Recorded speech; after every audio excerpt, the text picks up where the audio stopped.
This is Kosmographia, the Randall Carlson podcast.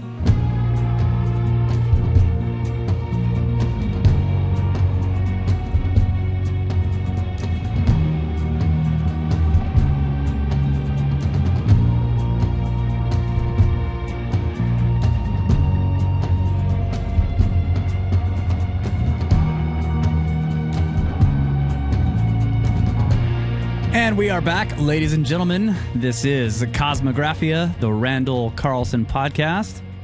And I think we're going to be continuing on the climate change information on past climate change, modern climate change, and the real data, digging into the actual science. Right, Randall? That's the goal? The goal.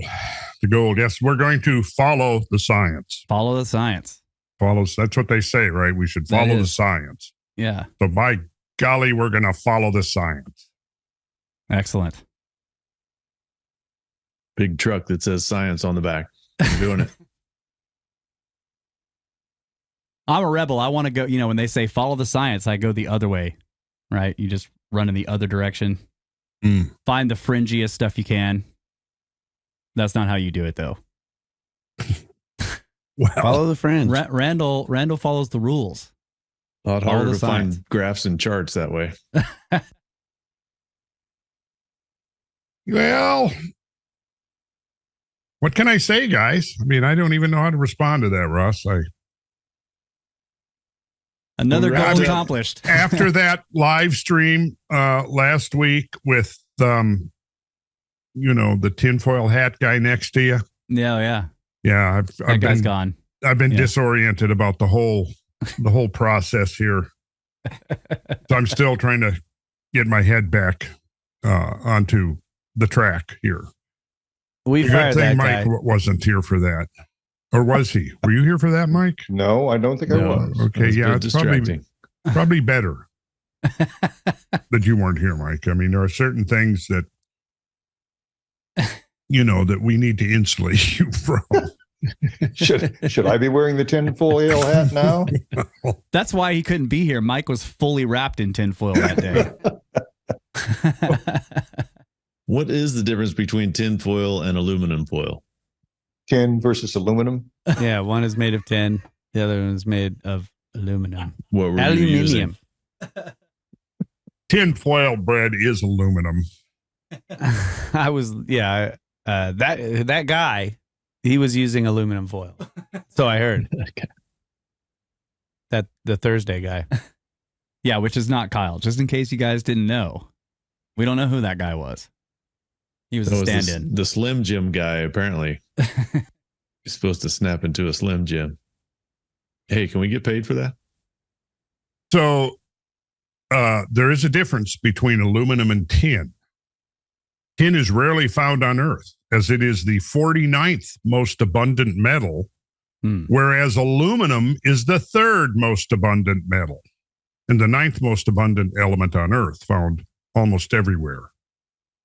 So they're different, although tin has been used by humans since ancient times. Yeah, isn't it in bronze?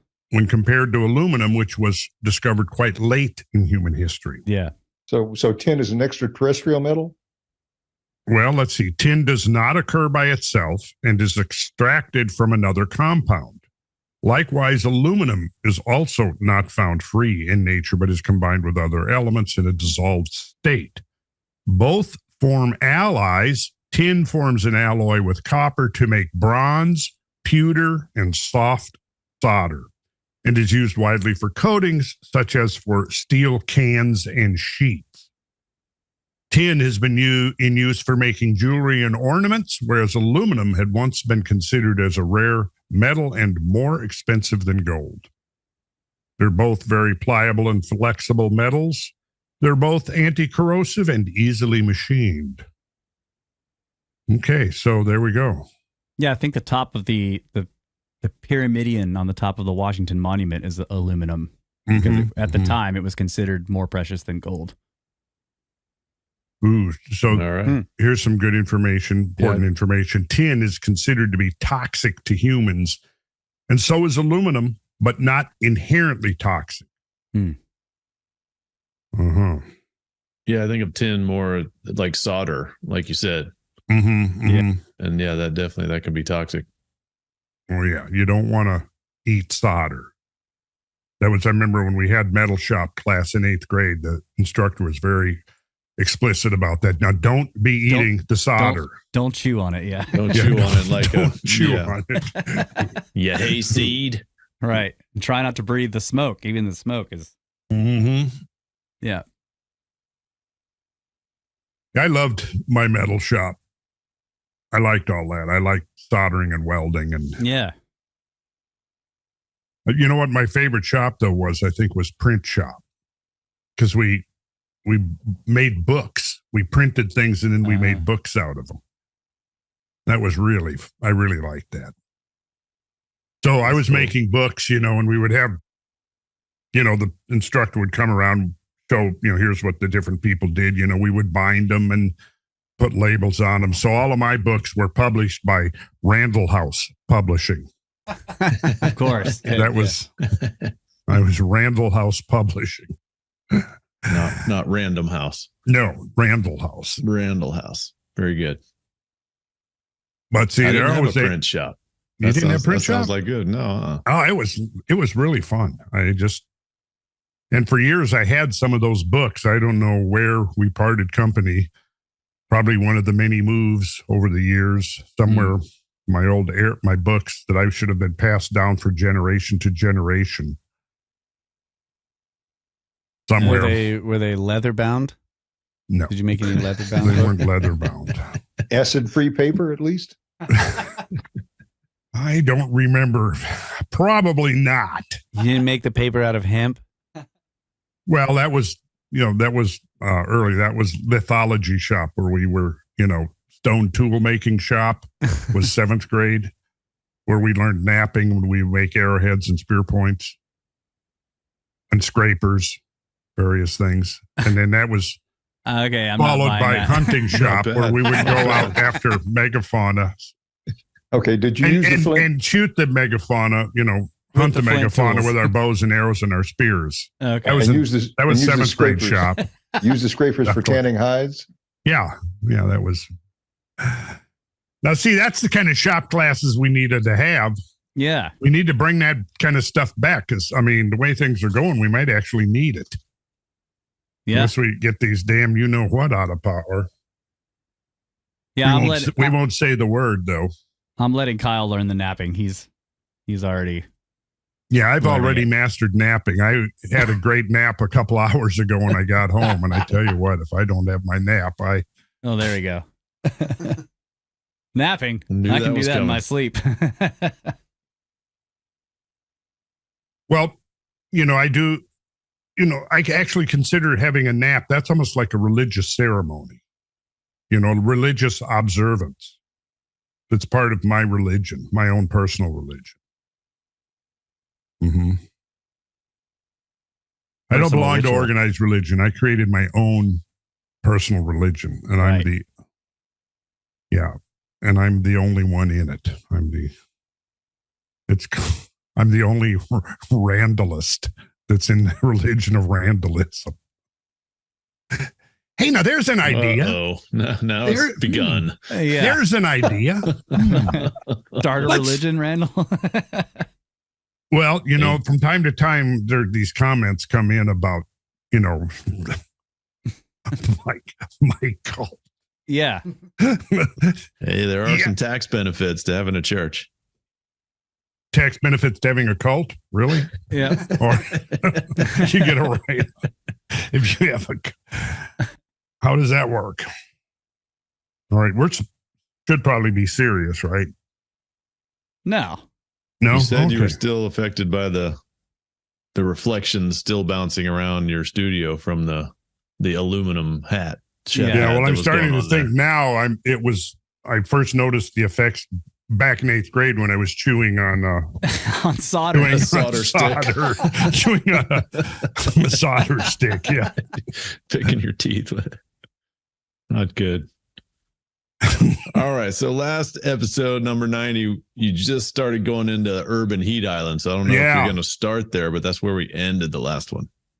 Well, yeah, we should talk about urban heat islands. There's a lot to unpack there and the role they might play. And I'm not satisfied that I know everything I want to know about urban heat islands, other than the fact that their influence is significant. So let's just for round numbers say that the climate has warmed by a degree in the last century. And has the climate, here's the question. Has the climate, the entire climate, uniformly warmed? Or is there variability within that? And the answer, I think, is clear. There's variability. But variability induced by what? Well, topography is a huge factor. Topography affects prevailing wind patterns, the movement of the atmosphere, completely the movement of the jet stream. And there's a myriad of factors that will influence the position of the jet stream. Ocean currents are constantly shifting. La Nina and El Nino are now well recognized as being natural shifts, major shifts in ocean current. Those major shifts in ocean current can divulge years of accumulated heat. And then that in turn can have consequences on atmospheric circulation. Type of vegetation that's in a place affects the amount of groundwater that's being evaporated. The list goes on, and we haven't even talked about the possibility of cosmic things like meteoritic dust or terrestrial things like volcanic emissions, changes in the geomagnetic field, changes in the sun's radiational output, which has generally been downplayed in all of the IPCC models. But, we've all learned a whole lot about the sun since the IPCC was launched back in the early 90s. And I don't think that new insight and knowledge into the role of the sun has been adequately incorporated into the models. And I think there's a reason for that. But I think what we were going to talk about was specifically, we're trying to explain to people what the urban heat island actually is. Let's see if I can pull up a few diagrams here. That's two. We'll take a look. And now, of course, this is the heat island effect is based upon the fact that obviously in the city, you have material that acts as thermal absorbing mass. So when the sun shines on the city, it's shining on concrete, a lot of concrete, pavement, asphalt, anything. When you look at a city, there's a whole lot more. You have mechanical equipment, you have air conditioning units that discharge heat. So if you've got a thermometer close to one of those, it's going to pick up on that. You know yourself that if you have like a northern hemisphere, you got a south-facing wall and a north-facing wall.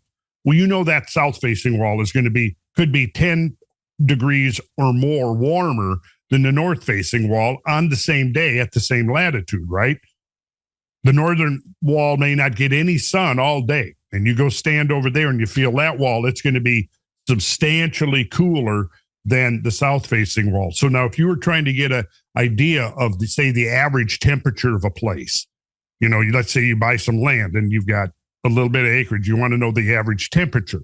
So you have a barn, so you go and you put a thermometer on the south side of the barn in the sun, and you collect a bunch of data. And then you have another thermometer and you're collecting data on the north side of the barn. Well, at the end of a year or a couple of years, obviously your average temperature on the south side of the barn is going to be higher than on the north side of the barn.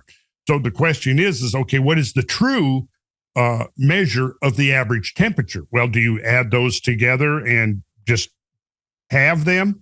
Or how do you do that? Well, you have to have a lot of data points in a lot of different environments to do that.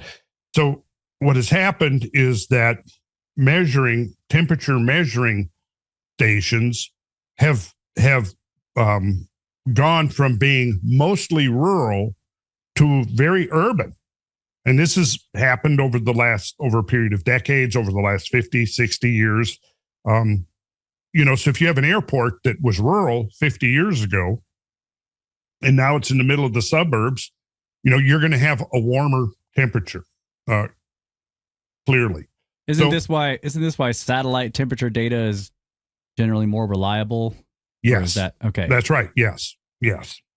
So I'll go back to, this is basically your textbook right here. This is Frederick Lütgens and Edward J. Tarbuck, who wrote a series of classical textbooks back in the 70s and 80s, probably even to the 90s, that were used in, geology, meteorology, climatology classes, et cetera, environmentalist classes. So this is from 1986. This was the take. So we this urban heat island has been a factor really since the 19th century. I think the first guy that wrote about it was writing about it maybe in the 1880s, 1870s even, and it was about the difference between temperatures in London and then in rural England outside of London. So the awareness of the urban heat island effect goes back at least a century, probably a century and a half even.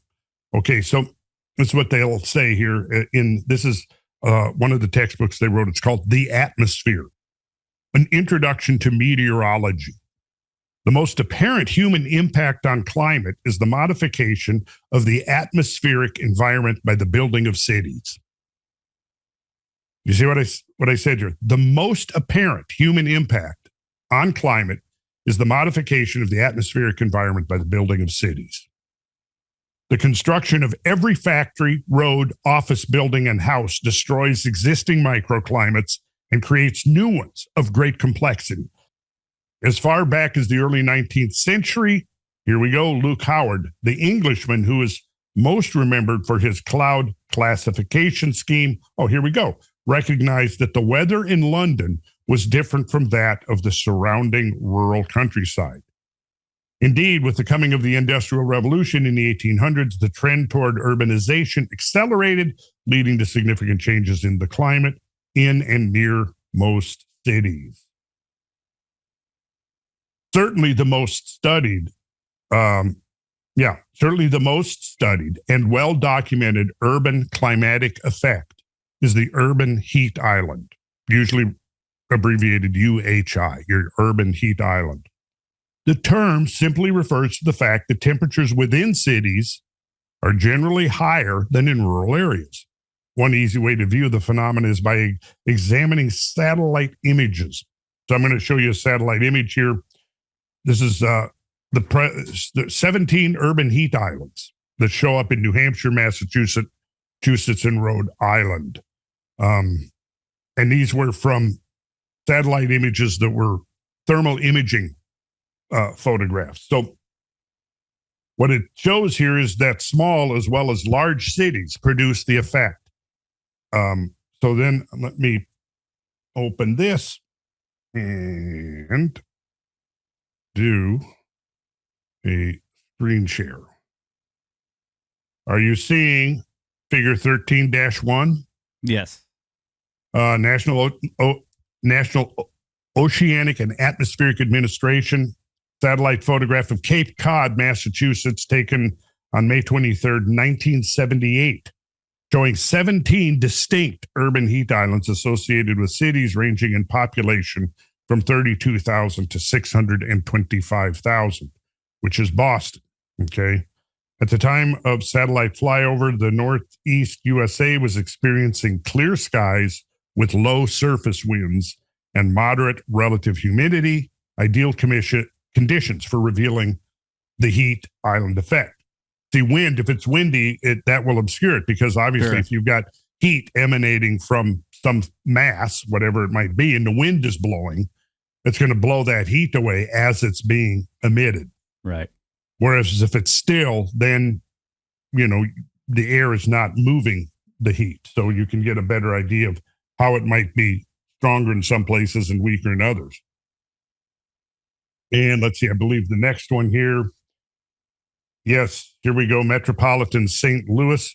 So you got that, right? All of those white areas, that's enhanced heat. Yes. And all of these are correlated directly with urban density. So you can look right here, just from this, the thermal imaging, the white areas are developed areas with buildings and things. The dark areas are rural areas. And here's St. Louis. This is a computer-enhanced thermal infrared satellite image of the St. Louis urban heat island on July 28, 1977. Temperature variations are depicted in shades of gray ranging from black, which is the warmest, which would be, right in here, I guess. Or look down here. There's a reservoir. Why would that be? The water is warmer. It must be. Yeah, the water is acting as is acting as thermal mass. Yeah. Temperature variation. Yeah. The highest temperatures occur along the west bank of the Mississippi River. Well, yeah. So that's this right here. Yeah, right? That's downtown where all the tall buildings are, and all the concrete. Yep. Yeah, where the highest building density and industrialization are found. So the heat island is also revealed when we examine statistical data. Table 13.2 shows the heat island by using mean temperatures, and table 13-3 by using a less common statistic, the number of days on which the temperature either equals or exceeds 32 degrees centigrade, or is lower than or equal to 0 degrees centigrade. Although used less frequently, the data in table 13-3 are nonetheless revealing. They show us that in addition to the fact that mean temperatures are higher in the city, these locales also have a greater number of hot days and fewer cold days than outlying areas. That's the takeaway here. The magnitude of the temperature differences, as shown by these tables, is probably even greater than the figures indicate, because the studies have shown that temperatures observed at suburban airports are usually higher than those in truly rural environments. Here's the graph. Average temperatures in degrees centigrade for Philadelphia Airport and downtown Philadelphia, 10-year averages. Here's your downtown is warmer than the airport. So there's the annual mean. It's warmer by 0.8 degrees. So your mean June maximum is warmer by not quite a degree. Mean December maximum, 0.3. But this is the airport. See, and that was the point that they were making in the previous one, is that the airports are warmer. See, suburban airports are usually higher than those in truly rural environments. So it's showing the difference between downtown and airport. It's not showing the difference between airports and rural environments, which would make those differences make the spread in those numbers considerably greater. Because the difference actually between the rural areas and the airports is greater than the airports and the downtown areas. Got it? As is typical, the data for Philadelphia showed that the heat island is most pronounced when minimum temperatures are examined. Although mean maximum temperatures are only 0.3 to 0.4 degrees centigrade higher in the city, minimums are from 1.2 to 1.7 degrees centigrade higher. And again, this is suburban airports. And so, I mean, anybody has experienced this for yourself. Let's say you're in one of the big box stores, or you're in a grocery store and it's air conditioned, or even not. If you walk out, particularly on a summer day here in Georgia, you can walk out onto a big paved parking lot and it's just like an oven. And I'm sure you guys experience that down where you're at. Sure. And and damn good and well, if you were walking in some trees, it would be way cooler. Right. And even if you were walking in an unvegetated area, but it was regular ground with some kind of ground cover, it would be cooler. Yeah, a field with grass is still going to be cooler than a parking lot. Yeah, absolutely. So the question is to what extent does that affect the averages that are being used to determine what the average increase in global temperature has been, let's say, over the last century? Because clearly urban areas have grown exponentially over the last century. So is that affecting the data and the interpretation of that data when you start looking at temperature averages?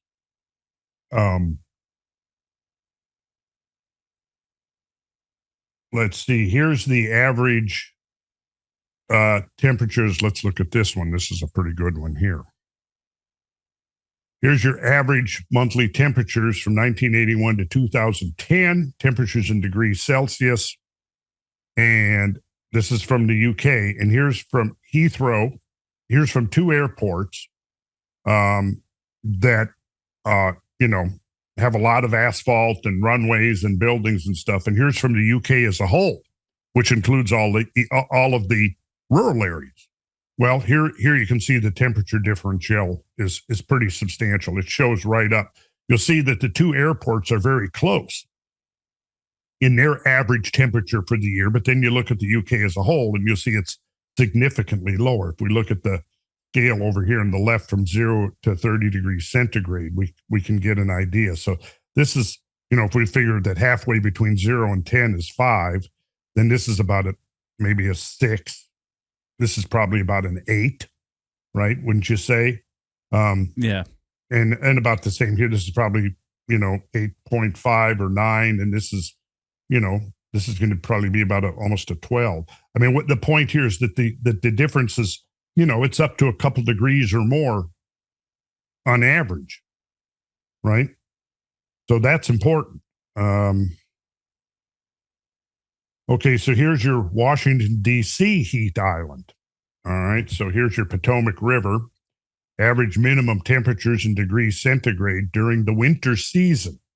Note that the city center had an average temperature almost 4 degrees centigrade or 7.2 degrees Fahrenheit higher than the outlying areas. Well, that makes sense for DC. Yeah, especially a lot of with hot air there. Yeah, that's right. That's exactly right. A lot of hot air being emitted there. So had to make that joke. Well, yeah, you beat me to it. Oh, I'm sorry. No, that's okay. Yeah, I mean, you beat me about a half a second. I was my mouth was actually already starting to open. I'm quick with the jokes. Sorry. I know it. It's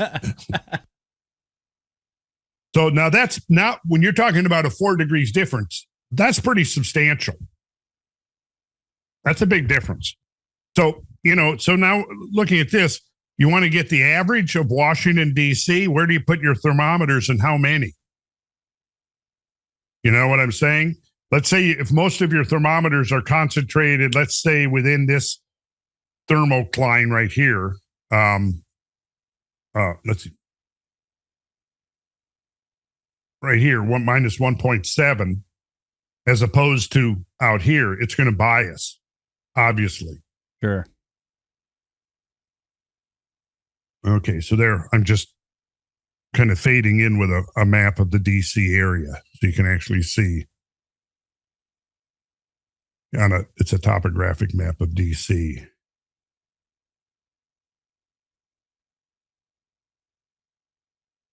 All right, so here's heat wave characteristics in the United States by decade. Now, let's see, I have something about this because I actually did write something about this particular graph right here. Let me see, what did I say here? I think I got it right here. Anyways, this graph, look at the 4 categories here. You've got heat wave frequency, you've got heat wave duration, you've got the heat wave season, how long does it last, and the heat wave intensity. Now, when you look at this graph, let's see, where was this graph shown? This is this is taken directly from the website of the Environmental Protection Agency. Okay. This is on a page titled Climate Change Indicators Heat Waves. Okay, that's the title. The subtitle reads, this indicator describes trends in multi-day extreme heat events across the United States. The graph goes back to 1961, right? You see here the 1960s. So that graph started in 1961. So looking at this, we can see this is pretty much a serious crisis we're heading into, right? Because look at this. Look at this. Your average number of heat waves per year. Look how that's gone up from average number just over 2 in the 1960s to 6 in the 2020s. Yeah. The number of heat waves per year. And then let's over here, this one over here to the right, the average length of individual heat waves in days, it's gone up too. Look, from the average heat wave in the 1960s was only 3 days long, but in the 2020s, it was 4 days long. So yeah, it's gotten an extra day longer. Average length of the annual heat wave season in days. Oh man, look at this. From the 1960s, the average length of the heat wave season, what is that, about 24 days? Yeah, yeah. And then you look at this one, the 2020s. Oh my God, more than 70 days. 72 days. 72 days. Average temperature above the local threshold during heat waves. So yeah, above the average. So here in the 1960s, it was only 2 degrees above average temperature during a heat wave. 2020s, so this isn't quite as scary looking, but taken all together, this is, there have been, let's see. So these 4 graphs, go back to 1961, and looking at this, we can see we are in a serious climate crisis. The heat wave frequency,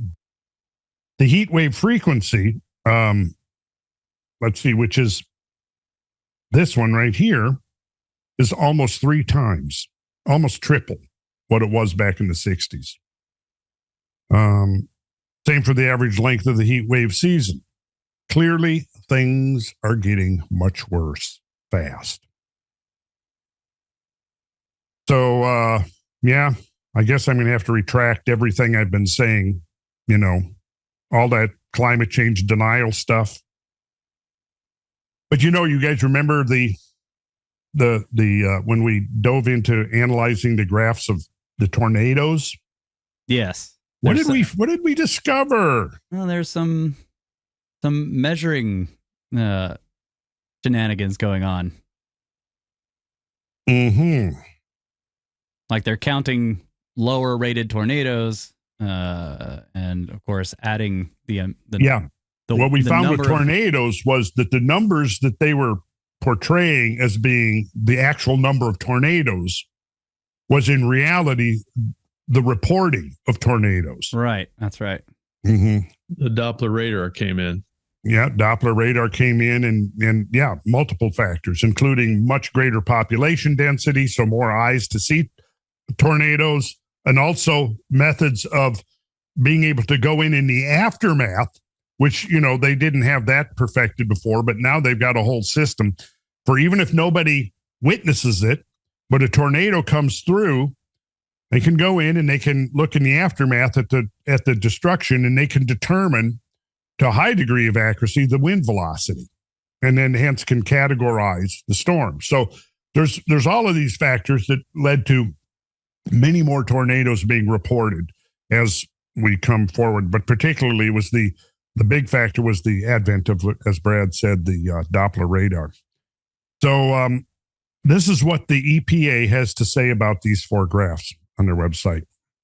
Quote, this figure shows changes in the number of heat waves per year, the frequency, the average length of heat waves in days, which is the duration, the number of days between the first and last heat wave of the year, which is the season, the heat season length, and how hot the heat waves were, compared with the local temperature threshold for defining heat waves, which is the intensity. The data were analyzed from 1961 to 2021 for 50 large metropolitan areas. Yes.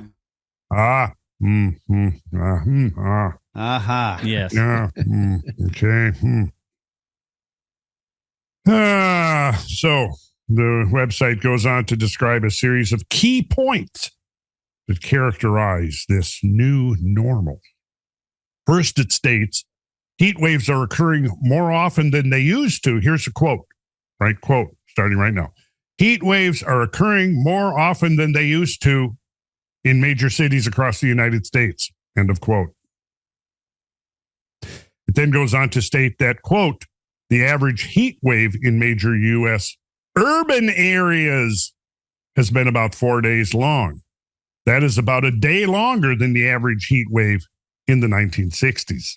The next key point pertains to the fact that, quote, the average heat wave season across the 50 cities in this indicator is about 49 days longer now than it was in the 1960s. And it was followed by this, quote, heat waves have become more intense over time. During the 1960s, the average heat wave across 50 cities was 2.0 degrees Fahrenheit above the local 85th percentile threshold. During the 2020s, the average heat wave has been 2.3 degrees Fahrenheit above the local threshold. So I think what we need to really kind of call to our attention is the idea that we're completely in all of this talking about urban areas. Urban areas. Okay. It's interesting too, if I can make a comment here. Absolutely. The heat wave intensity went down in the 2020s from the 2010s, and I wonder if that has to do with some of the. It has to do with the fact that some of the big cities have started to implement urban heat island effect mitigation. Yeah, they're putting like green stuff on tops of the buildings, and they're planting more trees, and that's great. You know, yeah, absolutely. Reduce your heat island. Yeah, out there in your cities, because yes, yeah. So architects are now being taught that in schools of architecture. That's great. Urban planners. So I wonder if you put that heat wave season and heat wave frequency graphs up against just like an average population density of these metropolitan area graphs for the same time period, if you'd see a basic correlation, or even maybe I don't know, size of the city, growth rate of the city, something like that. Mm-hmm. Yeah, you'd like to see a list of those 50 cities. I was just speaking with a friend today who lived in Austin for a couple of years, and he said it went from 70,000 to 700,000 in 30 years. Yeah. You know, and these are looking at 60s to the 20s, so 70 years, so double that time. So there'd be huge, like you said earlier, exponential growth in these cities. So yeah, that's real deceptive of them again. Yeah, but it gets worse. Okay, so but that's where most of the people are that you're trying to scare. So that's right. It's true. That's right.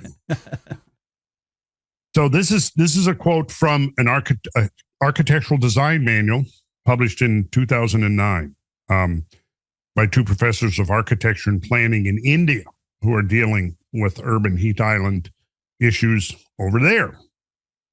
The term heat island, and this is the quote, the term heat island refers to urban air and surface temperatures that are higher than nearby rural areas. Many U.S. cities and suburbs have air temperatures up to 10 degrees Fahrenheit or 5.6 degrees centigrade warmer than the surrounding natural land cover.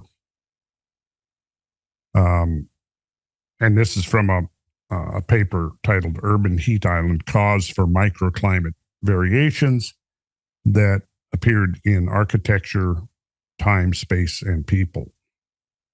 That's interesting because in the 20 years that we've been here, at least, I guess, more now, but it's always been a thing where it's like, if we're going to drive to San Antonio, it's 10 degrees warmer over there than it is here. So I just checked. San Antonio was sorry to interrupt, Randall. No, that's great. 1960, the population so our large city here, San Antonio, the population was 580 or 590,000. In 2021, it was 1.45 million. Yeah, geez. So, that's a very large increase. And you can, might be 12 degrees warmer there now. Yeah, it's It's way hotter in San Antonio than it is out here. It's obvious when you leave the heat island effect when you're driving out of the city. Yeah, wow. So let that sink in. Urban areas can be up to 10 degrees Fahrenheit warmer than surrounding countryside. Yeah. So I asked the question, how might this affect the statistical averages that are showing up as temperature increases in the 4 graphs that we just looked at?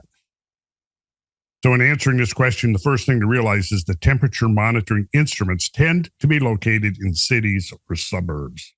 The second thing to realize is that the land areas in which these instruments are located have become progressively more urbanized over the decades since they were first installed. Okay, while the warming is significant and most major cities are, in fact, developing urban heat island mitigation strategies, it has nothing to do with an increase in atmospheric carbon dioxide. So the key question is does the UHI affect by the statistical analysis of temperature data? And I think the answer is that it does. So here's this is quoting a professor of atmospheric science and director of the Earth Systems Science Center at the University of Alabama, who along with co-author, the late James D. Goodridge, who was the former California state climatologist. They addressed the urban heat island problem in 1995 in a paper that was titled Precision Global Temperatures from Satellites and Urban Warming Effects of Non-Satellite Data, which appeared in the professional journal Atmospheric Environment. They point out, quote, temperatures measured by surface thermometers have considerable error for long-term studies because of various factors. Widely varying results are shown for California stations where the few sites chosen for global temperature trend estimation are shown not to be representative of the average trend measured by over 100 stations in the state. Such a result calls into question the ability of scattered, selected surface networks to provide a true picture of long-term trends. So there becomes the issue, because if there's a bias, how much is that bias? So is he suggesting that, if you look at all of the measuring stations and you kind of get, and then that'll give you a sort of an idea of what the real data is. And then you could, if you needed to just pick a few to represent that, you could pick ones that were closer to the actual trend, but that they're not doing that. That's what he's saying. He's saying yes. Yeah. That there's widely varying results between the average of the temperature stations all over the state and the ones that have been selectively chosen. Selectively chosen, yeah. Yeah, widely varying results are shown for California stations, where the few sites chosen for global temperature trend estimation are shown not to be representative of the average trend measured by over 100 stations that would be throughout the state. Yeah. Yeah. So I'll stop share there for a moment. And I'm going to find another graph here. And this graph, actually, now remember what we just looked at went back to, what was the year, Kyle? 1961. Kyle, you got an extra half Attaboi. You done it, dude. I completed an Attaboi. Before we started recording the podcast tonight, we had some serious issues we had to address. Kyle was threatening to go on strike because he had for 6 years, he'd been struggling to get a full Attaboi. And so we did. Kyle, did you get a haircut? No. Okay. I was wiping my eyes. He's weeping for joy. Here. It just looked like I didn't see any hair there. It's all pulled back. Yeah. Oh, okay. He's got it. Yeah, he's got it braided. I just came in from work. Oh, okay. Got to keep it out of the way. I made it. I understand that, man. You know, I used to have a ponytail, and the last thing I wanted for was to get caught in a radial arm saw. Right. Yeah. You know. Yeah. Have the welding set it on fire or something. Yeah. Okay. So I think we should take a moment here, just have an observance. We'll all just have a moment of silence to appreciate the fact that Kyle has now earned a full attaboy. has earned a full attaboy. We need to break up some medallions, you know. Yeah, attaboy medallions would be great. Attaboy medallions. We need those. Pin them to our jackets. Yeah. We need a mugshot of you or a clean image of your face so we can put that on the front of the medal. Yeah. Yeah, just a good one, like 3/4 profile. Yeah, one attaboy. Hey, we can start minting coins. This is the value of this coin is one attaboy. You know, one of your readers or one of your watchers is going to do that. Gonna get on a 3D printer and create this. Oh yeah, make us some coins, attaboy coins. Attaboy coins. Hey, let's turn it into to a crypto. Yeah, there you go. Yeah, Make we an can NFT maybe out of start it. a new cryptocurrency. We were getting serious here for a minute now, guys. What happened? All right, back to the urban. Well, we could take a break. 1961. Yeah. Okay. So that's a good point. I'll never forget it. 1961 is the data that they used in those 4 graphs went back to 1981. Okay. 61. What did I say? 41? 81. 1961. Yeah. Okay. So what I've done here, the next graph is actually the U.S. Annual Heat Wave Index. This index defines a heat wave as a period lasting at least 4 days with an average temperature that would only be expected to occur once every 10 years.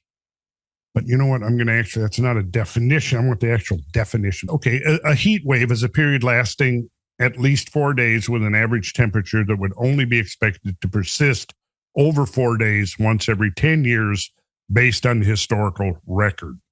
The index value for a given year depends on how often such severe heat waves occur and how widespread they are. Okay. So that kind of gives you a picture of it's the heat wave index that served as the database for the 4 graphs we just looked at. Okay, well, let's look. I'm going to look at we'll pull up the graph I have here now is the annual heat wave index for the years 1895 to 2020. Okay. Take a look. Take a look at this graph. And if you were going to have to kind of show a representation to give an accurate and true picture of the average warming over the United States, and you wanted to make it look like it was unprecedentedly warm right now, Kyle, about right where would you start? Oh, 1960s area. Yeah, maybe around 1960, 61. Yeah. So what happens if you take the data just from 1960 or 61 up to now? There's and conveniently leave off everything that came up to that date from 1890 up to 1961. So here it is, just exposed right here, exactly how they manipulate the data to make. And so it is, if you go to the EPA website and you see those 4 graphs, what's the takeaway? Oh my God, we're in the middle of a climate crisis. We better turn over everything, the control of our freedom, our resources, everything to the government, because only the government can stop the climate crisis, blah, blah, blah. And that's essentially what they're doing here. So yeah, here it is, exposed. This is what they did. They took the data from 1961 up to now. And what you see here from 1980 up to now, well, I think we could make a very strong argument that what we're really seeing here is the effects of the urban heat island. And that's the key question we got to ask. Yeah, but that doesn't explain the pre-1960 stuff either. I mean, if you look at the pre-1960 data, it looks very similar, except for that anomaly of the 30s. It looks like during the 60s and 70s, it looks like an Everybody abnormal was chilling out, cool, man. an abnormal cooling event. And that's right. Then we're returning to a ragged normal. Yeah. Well, yeah, I would agree with that. But it does look like the lows aren't as low up towards the 2000s, 210, 220. So maybe that's the effect of the heat island. Mm-hmm. Because it does, we did learn that it affects the minimum temperature the most. Right. Mm-hmm. The minimum temperature is much higher than the rural minimum temperature versus the maximum temperature. Uh-huh. So, yeah. But yeah, that is a big anomaly in the 30s. It's a huge anomaly. And then another anomaly. Yeah, the anomaly in the 60s and 70s is also it's a cold one. Yeah. Yeah. Sure. And it's what? I mean, you can look at the other graphs and you'll see that we've looked at this graph where you see that in the 1960s and 1970s, it was actually cooling. And remember the fears about a new ice age? Yeah, global cooling at the time. Oh, yeah, because I remember in the late 70s, I remember clipping articles about the coming ice age. Well, yeah. Yeah. Because, well, look, okay, you're in the 70s and here's your perspective. You're looking backwards and here's your perspective. You've come out of this over here. And so now you've got this anomalous cooling. At the same time, we're learning that ice ages came and went a whole lot faster and a whole lot more frequently than anybody had imagined back here. That's right. So you put those two together, this is what I say a lot of times to the conservatives that are ready to dismiss that. And I'll say, well, there was actually a more justified view that we might have been headed back into a global cooling, because by the 70s with radiocarbon dating, it had become apparent that the Holocene warmth was like the longest period of interglacial warmth going back a couple of 100,000 years. That was the message of the first ice cores and stuff. I mean, I would say that it's still a true statement, right? We're headed to an ice age eventually. It's going to happen. Yeah, probably so. And so anyways, this is a great little example of statistical manipulation by choosing your data points, your range of data, your scaling factors. Yeah, you can create impressions. And you've got skillful people creating impressions for propaganda purposes. Well, so do you think if you showed this whole graph here, people are going to, well, like Mike just said, this is just like a return to a ragged normal. Yeah. But, Not scary. Again, how do you explain the 30s? I mean, that's pretty amazing right there. I mean, nobody is trying to blame the 30s on carbon dioxide. Not even the global most, fanatical and dedicated global warmistas are not going there. So you've got to be looking at something natural. Well, what is it? Yeah. Is anybody trying to find out? Oh, I imagine there's studies on, the heat waves and droughts of the 30s. Okay.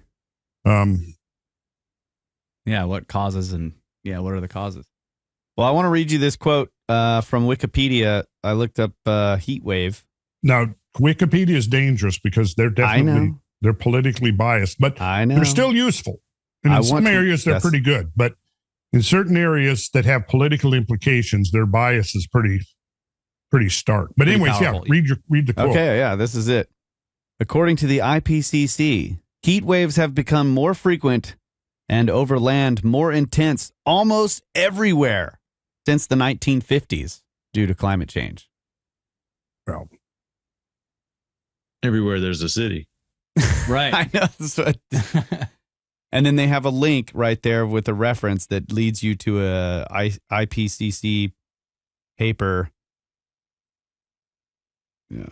Almost everywhere. Called almost every Climate Change 2021. Now look up Warmistas. I want to see what Warmistas says on Wikipedia. Global Warmistas.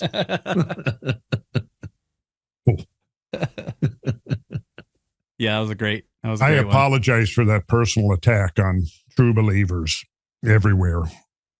But that's how they synthesize the data, right? It's like the heat waves have become more frequent and more intense almost everywhere.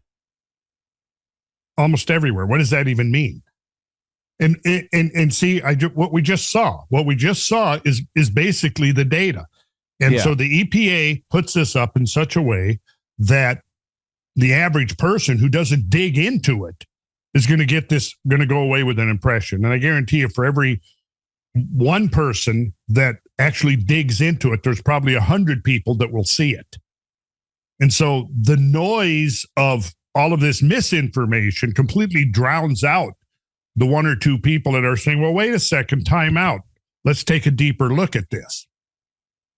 And then you see that, things aren't quite adding up here. And most people are going to read over that and go, oh, okay, 50 cities, but they don't, if you're somewhat educated in these issues, you immediately go, well, how did you account for the urban heat island? Most people who might read that, are not going to see 50 cities and even single that out as an issue. Yeah. They're just going to go right past it, and it won't even register as being significant. And that's what they're relying on. So what they want to do is be able to create an impression without being able to be caught in a total lie. So it's a whole art. It's a fine art that gets way too many people fooled. And then that creates a narrative, and then the narrative is no longer their responsibility. That's right. They can manipulate the data just so that it gets the narrative started, and then once that happens, their job is done. Yep. Let it run. Yep. So break time. Break time. Let's take a little break here. All right.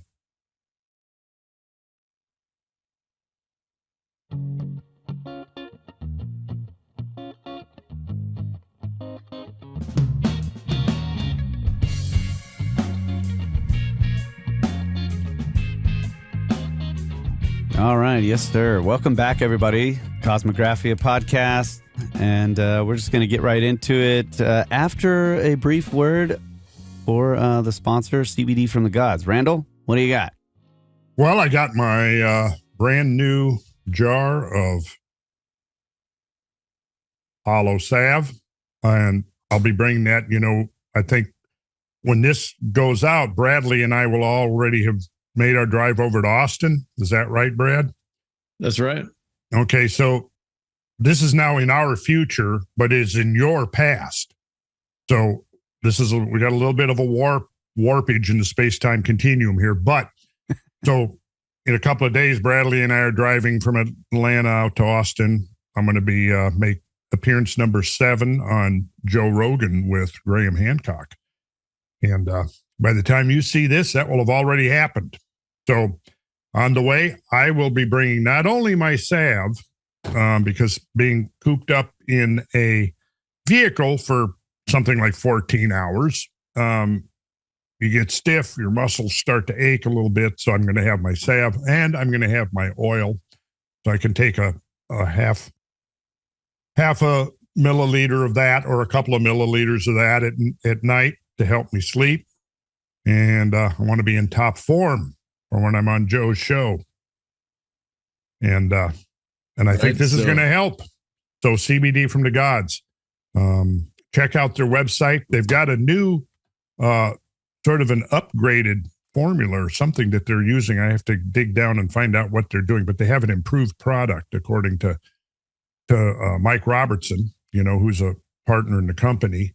And he's going to tell me about that, what they're doing. So I'm anxious to find out because, they have a philosophy of constantly improving their product, which I like because, this whole CBD thing is a relatively new industry. I mean, 10 years ago, think of now compared to 10 years ago, 15, well, there was none. 15 or 20 years ago, was there? No. You couldn't even get the product. Started to learn about cannabinoids. Yeah, just starting to learn about it. And we're still learning. And anyhow, I think these folks are in the forefront of producing a really high-grade product. So I do think they've got some specials coming up starting Black Friday there, a day after Thanksgiving. pretty sure going to go through either Christmas or the end of the year. So, yeah, that's right. Check into cbdfromthegods.com. It was still good. But this will be out when we get back, right? So then you can say what you're doing with Graham there, what you're going to talk about. So his series is going to be up on Netflix. Yeah. So there's an 8-part series coming up. It's going to see airtime on November 11th. I'm not sure if it's going to be shown, if they're going to dump all 8 episodes at once for binge watching. Is that the plan, or are they going to? That's what I was told. All 8 episodes would be available on 11/11. Okay. And I Catastrophe binge. It's called Ancient Apocalypse. Ancient Apocalypse. Yeah. And I'm prominently featured in episode 8. In other words, as it's building towards the climax, finally at the climax of the whole series, I show up. Yours in the Scablands, that's right. And we had some ominous weather there at Wallula Gap. Woo. And took Graham a while to record the final scene. The culmination of the whole series happened right there at Wallula Gap with the dark clouds after it just did this crazy rain and wind. Once they get all the cameras set up, and then this rain set in, and it was super windy that day. Yeah, so it was pretty ominous ending there. And maybe I'll be in the back up against the rock there at the Twin Sisters. I don't know if I'm in there or not. That's another event coming up. The Cosmic Summit 2023 here in Asheville is going to be mid-June. So yeah, those tickets are going to be available when this comes out also. So yeah, I was sharing some photos from our last trip to the Scablands with Mike, who's making a video for that, the website that should be active now, Cosmic Summit 2023.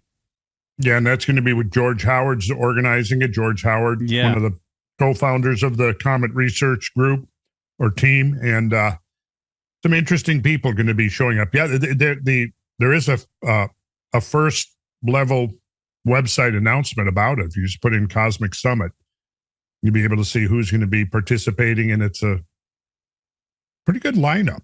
Yeah, Graham Hancock's coming over, right? Yeah. He's committed, and Johanna James and Jimmy from Bright Insight's going to be out there. George went to Egypt with both of them and made friends, and he wants to start getting them out in front of the public, not just on YouTube. So they're going to participate. And Martin Sweatman. Martin Sweatman, and some of the Younger Dryas impact hypothesis scientists and other related folks. Ken Tankersley is over at University of Cincinnati, and Ben Van Kerkwick will be there. Yep, right. Ben from Uncharted X. Yeah, it's going to be a great lineup. There's someone else. It's not Chris Moore that we traveled with to look at the Carolina Bays, that he's prominent with the Comet Research Group now. But it's not Roger Moore. There's so many more. Well, we'll figure that out. But there's at least one more person. He's an archaeologist. Also, that George was real happy that we were able to bring him into the program. So yeah, that's going to be a great show for 2.5 days in the middle of June. Yeah, and he's got a really nice space that he is reserved for this gathering. Yeah, it's just outside downtown Asheville, right off the French Broad River. Yeah, I was actually right there a couple hours ago. And I was thinking perhaps maybe we didn't tack on a bonus day at the end, some kind of thing that would be essentially separate from the conference itself, but would be, something that would complement it if people wanted to do that in addition to, and we take a little field trip out, because there's some stuff around Asheville that pretty impressive.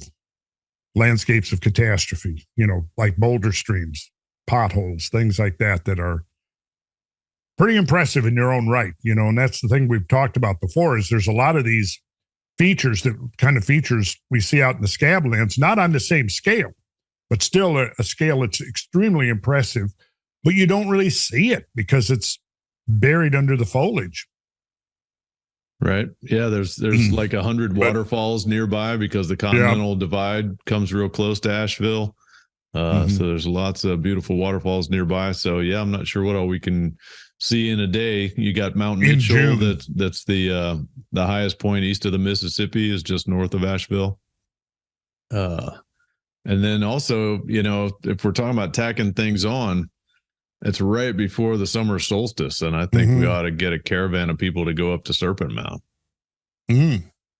Throw that out there. You just need to rent a train, I guess. I mean, how many people are we talking about? Right. Thinking big. It's Dr. Andrew Moore. Andrew Moore, yeah. Thank you. That's what it is. Yep. My apologies, Dr. Andrew.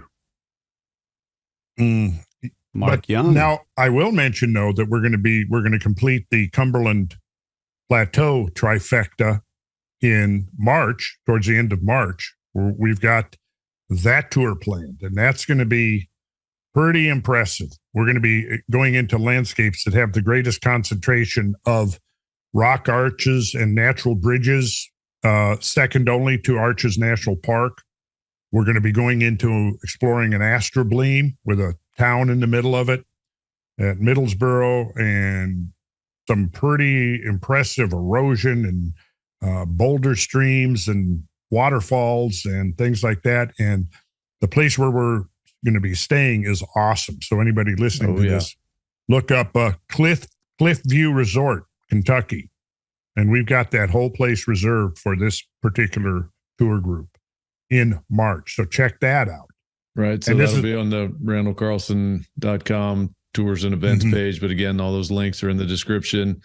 But yeah, it's up in the Red River Gorge area of Kentucky. Again, the Upper Cumberland Plateau. That's east of Lexington.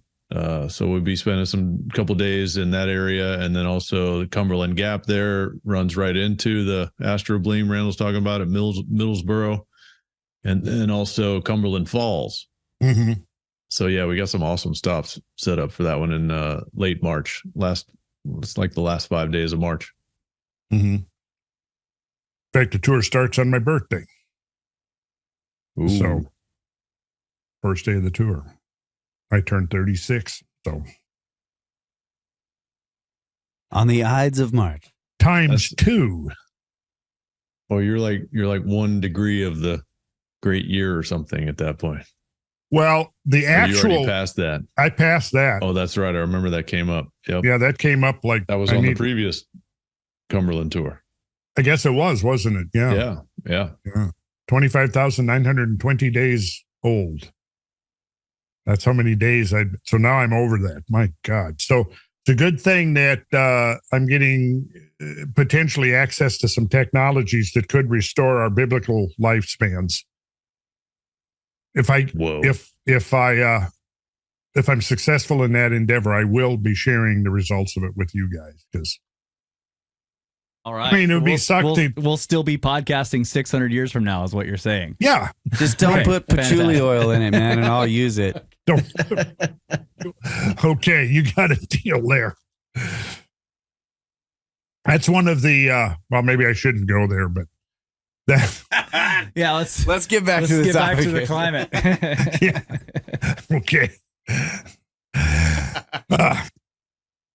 So yeah, we were talking about how the temperature record might get biased by the urban heat island effect, and I think we can safely conclude that there's a higher degree of confidence that is in fact the case, and. I'm thinking, even though we did look at this, it wouldn't hurt to just take a quick look back at some of this, just because we're talking about how statistics can be manipulated in order to create false impressions. I'm going to pull up one graph here that I think is very significant. I won't necessarily go into all of the science behind it, but I will tell you what I'll do here now. All right, this is your GeoCarb 3, a revised model of atmospheric carbon dioxide over Phanerozoic times. Okay, so this is like the updating, which occurred about 20 years ago, but it's continuously being updated. And the results that you're going to see in this particular graph have not been appreciably changed since this data. In fact, the accuracy of this has kind of only been confirmed. So this is paleo levels of atmospheric CO2 has been made with emphasis on factors affecting CO2 uptake by continental weathering.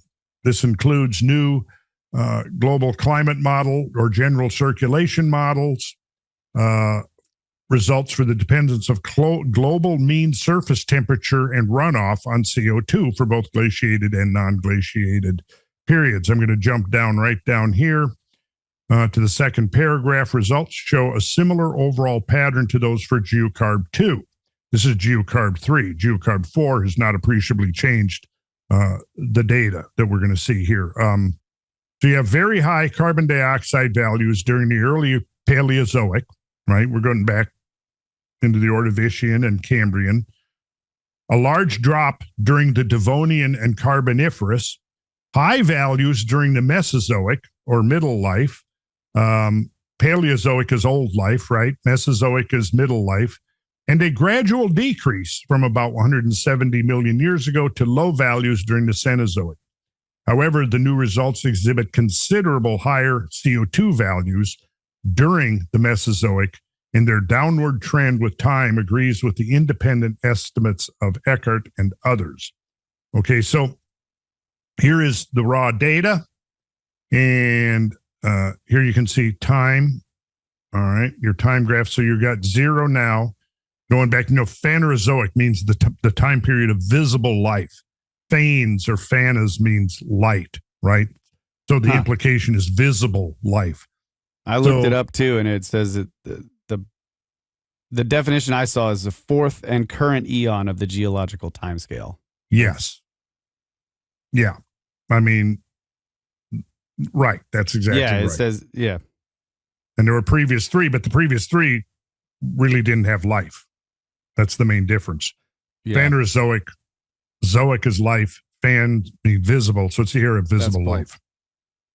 And so you can see here, it doesn't quite make it back to 600 million years ago. And this is just 2 different types of run to try to get an accurate interpretation of the general circulation model parameters. So we don't need to get into necessarily what all this means. Use of terrigenous sediment abundance versus strontium isotopes. Terrigenous just means sediments from the earth. And so they were able to use 2 different ways of correlating the amount of carbon dioxide in the atmosphere, right? So here you got Phanerozoic relative carbon dioxide versus time derived from the uplift, erosion, weathering factor. So they've made the corrections here based on strontium isotopes, based on a cubic fit to the sediment abundance data of Ranov. So this is basically the cutting edge at this point of determinations of what was the relative carbon dioxide content of the atmosphere back during the time of life. So what do those numbers on the y-axis mean? 10, 20, what is that? Well, I'll show you. We'll go to this. Okay. So this is the same data. If you look here, the only thing is if you take this graph and flip it on a vertical axis, so you get its mirror image. You see this graph right here? If I go to this, it's the orange graph. And the only difference is it's the same data. Okay. It's just flipped and it's been, it's been smoothed, but it's the same graph. See, CO2 in parts per million by volume. So over here is your temperature anomaly. So here's your 0 line, and the 0, what do they do for that? Let's see. So temperature anomaly is the brown. So that's the deviation from this mean temperature right here, which is your 0. So above that means temperature is warmer, and below it, is your deviation into the cooler realm. CO2 is the orange graph. So again, I'm going to jump back. It's the same data, except it's just been flipped. Instead of the zero being on the right, the zero is over here on the left. Okay. So what do you see here? The takeaway of this, and here's your carbon dioxide in parts per million. So when you go back to the very beginnings of life, there's not a lot of carbon dioxide in the atmosphere. It's very low, isn't it? Wait, I'm sorry, when you go back over here. There. Yeah. I'm sorry, there's a lot. I'm still got the other graph in my head. But they're taking that right there at the 0.0. Carbon dioxide climbs up to over 8,000 over 7,000 parts per million, right? So now you see this graph coming down and it drops way down, just like it said in the quote. It drops down during this Permo-Carboniferous ice age right here. Then it climbs back up again, and then it comes down again to now. So two things to notice. Number one, there's no direct correlation at all between the changing concentration of carbon dioxide in the atmosphere and the changing temperature. That's the first thing to know. The two seem completely independent of each other. There's some correlation, as one would expect if the graphs were just random, you're going to have some correlation. But you can see here temperature going up when the carbon dioxide's going down. Look right here. Here's your carbon dioxide going down, temperature's going up. So it's not carbon dioxide causing this temperature rise here, it's something else. Right? So that's the point. As in here, again, carbon dioxide's going down, temperature's going up. So the other thing to notice is that right now, during the Holocene and late Pleistocene, carbon dioxide concentrations are the lowest they've been in nearly 600 million years.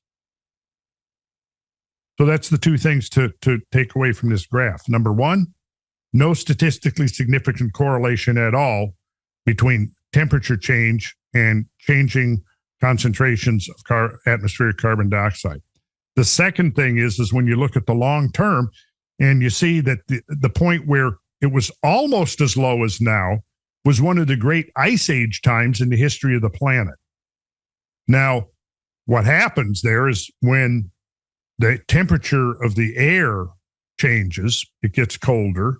There's a lag between the temperature of the ocean and the temperature of the atmosphere, but generally the ocean will follow the changes in the atmosphere. But the changes in the atmosphere precede the changes in the ocean. So if you go into an ice age, well, yeah, then the ocean water is going to get colder at some point at a lot slower rate than the atmosphere does. But as it's getting colder, carbon dioxide, the amount of carbon dioxide getting taken up by the ocean increases because the solubility of carbon dioxide increases the colder the water, and it decreases and is outgassed as the water warms. And that's what we talked about this once before, I think, on the podcast. All you have to do to see this effect is open up a soda and just let it get warm. And it outgasses all of the carbon dioxide, right? Well, the ocean does the same thing. So it's taking up carbon dioxide. Now, of course, once it's taken up, all of the algae and the foraminifera and the creatures in the ocean, the benthic creatures, which are on the bottom, the planktonic creatures that are in the middle of the water column, they're taking up the carbon dioxide. In fact, enriching carbon dioxide in the ocean can cause increase in the amount of algae and other life forms in the ocean, which then, of course, is food for the next higher levels. And eventually you're getting up to, the whole food chain, the whole marine food chain is going to be affected because you enrich the carbon dioxide, it creates more algae and plant life in the ocean. Okay, so the idea here is that the carbon dioxide that's being sequestered into the ocean, it's being sucked out of the atmosphere by the cold ocean, and then it's being sequestered. And then when those creatures that build their shells out of calcium carbonate, sequester that carbon, they then die, that their shells and their mortal remains filter to the bottom of the ocean. And that's where it accumulates these incredibly thick layers of limestone that are found all over the planet. And that's why you have this huge amount of carbon dioxide, locked up into carbonate rocks, primarily limestone, right? If carbon dioxide was not being replenished to the atmosphere by a variety of processes, what would happen is pretty soon all the carbon dioxide would get locked up in rocks. There would be too little carbon dioxide in the atmosphere to sustain life, and life would die. But thankfully, nature has natural processes for replenishing the amount of carbon dioxide in the atmosphere. So what happens, like during the last ice age, carbon dioxide was down to like as low as 180 parts per million, right? Well, this, again, is the threshold where certain types of plants, depending upon their photosynthetic uptake pathways, will begin to die. As you reduce further the amount of carbon dioxide in the atmosphere, once you get to about 150, it's all plants. It all depends on how you look at it. You look at the long-term perspective, and you could almost make the argument that in recent times, like say in the late Pleistocene, the planet has been dangerously close to terminal mortal levels of carbon dioxide. I mean, you could literally look at it that way. You could look at really back here, you could almost say like back here during the Permo-Carboniferous, there was a carbon dioxide drought. And the only time in the entire Phanerozoic, or 600 million years, that has been exceeded is now, the late Pleistocene and Holocene. So it all depends on how you look at it. For most of Earth's history, there was a whole lot more carbon dioxide in the atmosphere. And with the exception of this particular ice age here, those were times of prolific life on Earth, abundance of life, right? Life wasn't detrimentally affected by that enhanced carbon dioxide. It was just the opposite effect. So here comes the question. When you say what is the optimum level of carbon dioxide in the atmosphere? So if somebody is coming and saying to me, well, we have to shut down all fossil fuel, because some of them are saying that. Extinction Rebellion is saying we have to eliminate all fossil fuel use by 2030, with no comprehension at all of the implications of what they're advocating. I mean, if you start thinking about no fossil fuel use by 2030, we could probably say goodbye to half the population of the Earth, for starters. That could be a good starter. The rest of us, we're not going to be too well off, because first of all, with no fossil fuel use, we ain't going to be able to build no solar collectors or windmills or batteries or any of that the Green New Deal is going to require. We aren't going to be able to build any of that without fossil fuels. So wait a second. Eliminate all fossil, leave it in the ground, say no to fossil fuels, divest from fossil fuel companies, eliminate all fossil fuels, zero fossil fuels by 2030. There are people advocating for that. And there are actually politicians that are listening to that and thinking we have to now shut down our civilization to save the planet, without any awareness of the fact that we're in a carbon dioxide drought right now.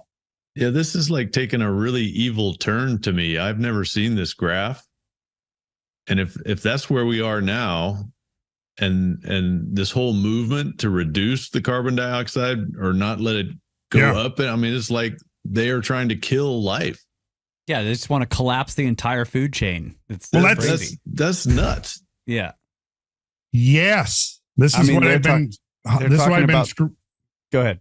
Oh, I just was going to say, this is why I've been screaming and hollering for the last decade. Well, now we finally understand why you've been shouting so much. Now you'll understand why I've been running around hysterically, screaming and shouting. What were you going to say, Kyle? So we're at whatever, 320, 350, and you're saying 180 is kind of a threshold? We're at about 406 right now. Okay, just a little over 400. Yeah. But then at 150, photosynthesis shuts down. Pretty much. Yep. Pretty much. That's some evil crap going on right there. I'm much more concerned. Yeah, well, it's concerning, and it's like, gosh darn, people, come on, you got to get educated here. Here's the problem. What happens when you really follow the science? We're being told, follow the science, follow the science, follow the science. Well, okay, yeah, maybe you should take your own advice. And then what's going to happen? Your whole narrative that you've invested so much in, it's going to just dissolve. It's going to. Yeah, they mean follow their science. Follow their science. Yeah. Yes. Yeah. Follow our doctored science. Yeah. To say that, the temperature's never been higher than it is now, and the carbon dioxide's never been higher than it is now. I mean, that's just so outright lies. Well, yeah. I mean, you couldn't follow the science into the first paper to support that. Absolutely that we're not. Man. Yeah. Here you can see, here's another graph, showing a bar graph showing the same data. People have got to see this. So look at, like it says right here, look at this. So here you're going back to the Cambrian, you come back, here's your minimum, your maximum, and your average atmospheric carbon dioxide concentration by geological time period. Here's where we're at right now. As it says here, evidence of severe and sustained carbon starvation in glacial juniperous trees at La Brea during the last glacial maximum. Oh, so they're in the tar pits, they found evidence. Yeah. Wow. And they're finding evidence that the trees were beginning to suffer the effects of not having enough carbon dioxide. So, yeah. What can you say? And you see back here, here's during that Permo-Carboniferous ice age, extended ice age, and there was more carbon dioxide than there is now. And so this lowering of carbon dioxide has accompanied the descent of the Earth into the ice ages. And well, I think if I'm reading this right, it's this one that's second from the left is the Anthropocene or whatever. That's the current time period. The one all the way to the left is showing you. Yes, this is where. Yeah. Yeah. This is where everything dies. Right. Here. Yeah. Right. Okay. So look at the Pleistocene. Yeah. Right. So the Anthropocene has gone up. Right. A little bit. A little bit. Yeah. A little bit. Yeah. But not much compared to all those other geological ages. Right. Basically. This is where it says this is where Mauna Loa Observatory went online. Yeah. And began measuring. And even that, we're going to devote an episode 2 to looking at the ways of measuring carbon dioxide in the atmosphere. Yeah. And there's primarily 2 ways that you can measure paleo-atmospheric carbon dioxide concentrations. One is the ice cores, but those have been challenged that they're maybe not correct. Okay. The other one is through stomatal density of leaves. We'll talk about that because as carbon dioxide increases, we'll put up the little apertures in leaves that draw into carbon dioxide that drives photosynthesis. Those apertures, that's the stomata. The stomata, if the carbon dioxide goes down, the stomata density increases. The apertures enlarge in order to try to draw in more carbon dioxide. So as the carbon dioxide, atmospheric carbon dioxide is enriched, then they can shut down and they don't need to bring in as much carbon dioxide. I mean, they don't need as big of aperture, and that protects them. And and that also protects them from dehydration because they don't have. Yes, exactly. Because when they don't dehydrate. Yeah. Yes. Okay. So, and we're going to talk about that a lot. We're going to at least devote at least 1, maybe 2 episodes to looking at the whole carbon cycle. Excellent. Because it's extremely interesting to actually look at it. But yeah, so there's a divergence between the stomatal density record and the ice core record. And that's very interesting in itself. And it calls into question some of the assumptions about carbon dioxide concentration. In other words, there may have been times when the carbon dioxide concentration did go up compared to what the ice core records are saying. Oh, okay. But the general conclusion here is I think is pretty accurate that we're actually in one of the geologically lowest periods of carbon dioxide concentration. Yeah, I mean, like if you just look at that graph, it seems like an average over all time would be somewhere between 2,000 and 3,000, maybe. Yeah, exactly. ppm. Yes, which is and life flourished with that concentration. And there was not a runaway heating of the earth, a catastrophic runaway heating of the earth. And what we saw, in fact, is that there's no correlation between the amount of carbon dioxide in the atmosphere and the temperature of the earth. You're right. There's a role, of course. Carbon dioxide plays a role, and we're going to look into that. But it's not in the driver's seat. And that's what, the impression is that they're trying to create is that carbon dioxide is, in fact, in the driver's seat. And we don't need to look at anything else. We don't need to look at other factors. I will show you. Let's see. Yeah, and the other big thing that they always mention is the melting of glaciers and the rising of sea level. Mm-hmm. So there should be, we've got all these sea level graphs and glacial concentration graphs. It'd be interesting to see the correlation. I'm working on one right now. This was just came out within the last couple of months, 2 papers in Quaternary Science Reviews. The first paper looks at the lowland alluvial plain in the vicinity of Tokyo, Japan, which is right next to Tokyo Bay. So they use 2 things. They use the sea level index points, which is the acronym is SLIP or SLIPS, which is sea level index points. And the other one is limiting data points. And so sea level index points, it's like if you know that the sea level, first you have limiting data points, which will tell you that at a given time, within a given time range, what was the highest sea level was at, what was the lowest it was at. Now, between those two, you have the sea level index points, which will tell you, okay, in between those two at given times, where was the sea level at a given time?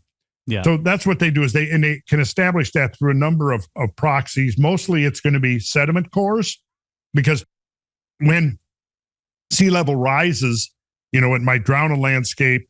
There will be peat bogs and swamps adjacent, let's say, to it. If the sea level retracts, those peat swamps and things will dry out.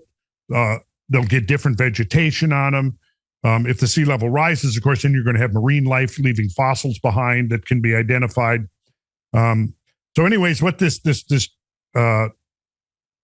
Japanese geologist, what he did was compile a series of 74 SLIPs, sea level index points, and 241 limiting data points over this particular region.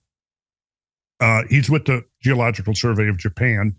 So he was able to reconstruct the sea level history of this particular area. Okay, so this is Tokyo Bay. This is the city of Tokyo. So what they did was they looked at this area right here, right? Because sea has encroached upon this area. I want you to look right over here. You see this kind of smooth area with this line right here? Yep. Okay, so I'm going to stop the share for a second. And then I'm going to go to a map of that area. And this is the mid-Holocene sea level high stand. Got that? Mid-Holocene. So we're looking at around 5,000 to 7,000 years ago. Mid-Holocene sea level high stand. So now take a look at this graph right here. Remember I showed you to look at that. So that was where the sea was in the mid-Holocene. So look at this whole area is inundated. Wow. By the mid-Holocene. Yeah. Wow is right. So that would be during the climate. The climatic optimum. It would appear to be sort of towards the end of the climatic optimum. Okay. So it's, at this point, the glaciers have probably gone the lowest they've gone throughout the Holocene. And of course, again, there's a lag as there's a warming, and then it may take a couple of millennia for the glaciers to fully melt away and for sea level to rise. But let's see here. This is the paper right here. Let's see what the conclusions are. Yeah, okay. And this is another interesting takeaway. As a result of their studies of 13 sediment cores extracted from various spots around and within the lagoon, this is at a different place. This is on the Baltic. So this is up on the coastline of Poland, right? Just to get some geographic diversity in there. So in this particular study, which was, this guy here, I don't know how to pronounce his name, and 10 others, Holocene relative water level and storminess variation recorded in the coastal peat bogs of Vistula Lagoon. I don't have that here yet, but let's see, I bet I could pull up Google Maps and we could look at it, but it doesn't really matter. What matters is that the authors found that there are some similarities between the Vistula Lagoon storminess and the chronology of storm events along the western coast of Europe.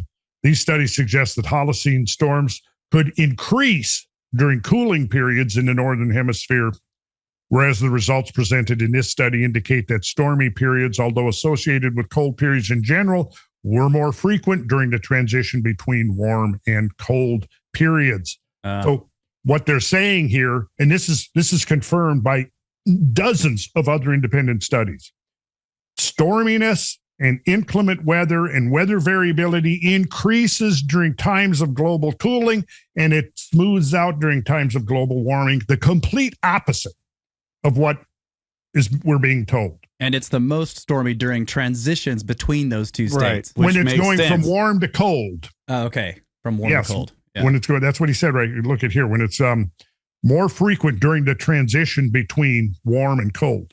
Yeah. But yeah, it's those transitionary periods, and we've kind of talked about this a lot, saying that is the times where everything is it's in flux. Yeah. Yeah. But here's the other thing that they came up with, and this is important, something else we're also going to dive into. One other factor of this study needs to be emphasized. An analysis of carbon-13 isotopes and shifts in the species of green algae revealed that, quote, most of the periodicities observed in the present, this is periodicities in sea level going up and down and up and down, not stable at any point, moving up, moving down, moving up, moving down, sometimes by up to 1 meter and 2 meters or more throughout the Holocene. Okay. Most of the periodicities observed in the present study, as well as changes in the Greenland Ice Sheet Project 2 paleotemperature record, correspond to those existing in power spectra of solar activity. Oh, man, yeah. As the authors conclude, quote, this evidence supports the conclusion that hydrological changes, including the frequency of storminess, have been driven mainly by insolation forcing, that is total solar irradiance, and related large-scale atmospheric forcing and climate changes in the northern hemisphere. You'll notice they're not attributing any of that to carbon dioxide. Right. The sun. And how many studies would it take to show that it's the sun, that the sun is the primary driver? Then you ask the question, why does the IPCC dismiss the sun and not include data correlating solar variability with changes in temperature and climate? Why not? Well, as it can't regulate it. No. Doesn't help their story. No, it does not help their story. That's exactly the sun. Right. Yeah. So one other graph I think would be interesting to look at here. Go back and I think you pointed out before, like the Soho Solar Observatory, like started right when that first IPCC report was, like 92 also. Uh-huh. Yep. We need to stop using the sun. At least get a dimmer by 2030. Switch. Stop using the sun.